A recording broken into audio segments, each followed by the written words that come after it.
Dogged by Vietnam, President Lyndon Johnson had not sought re-election. His Republican successor, Richard Nixon, stepped up the war, supposedly to end it. Amidst those harsh realities, Jane began work on They Shoot Horses, Don't They?, a Depression-era drama that would earn her an Oscar nomination.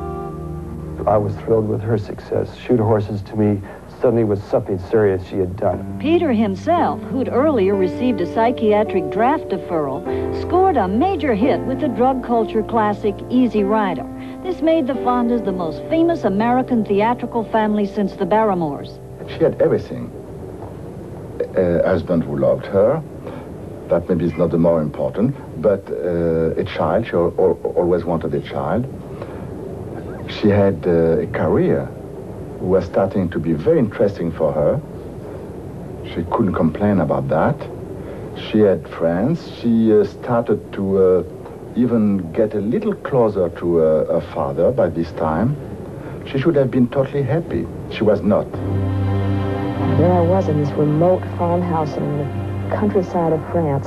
I remember my stepmother came to France to visit her stepdaughter, this convoluted, whose mother was living with a man who was harboring deserting American GIs. I met some of these GIs, and I was just realizing that this war was going on, and that I didn't know anything about it. I didn't even know where Vietnam was. That coincided with my having a baby, and I would notice how every day in her life was so full.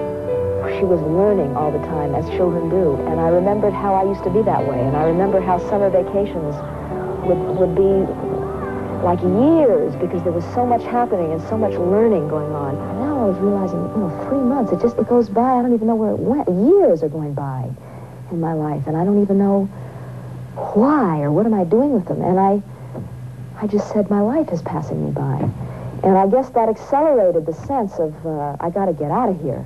Jane's midlife crisis worried those who cared, particularly Henry's longtime friend, the revered Hollywood agent, Swifty Lazar. She had a great marriage with Vadim.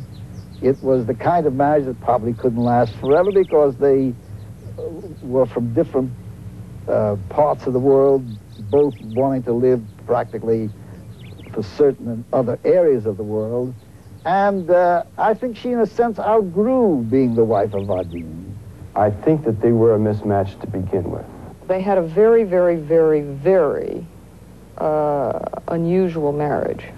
I've been more interested, not only with Jane, but so many other times in my life, to help a person, a human being, a woman, to become herself, to boom, to open, knowing, because that was not the first time it did happen to me, knowing when the flower is open, I mean, I may lose the flower, But that I don't care. I mean, things have to be done in life. Is it John Wayne who said, a man has to do what he has to do? Jane also had to do what she had to do, which meant going once more in search of herself, this time to the spiritual mecca for hippies, India.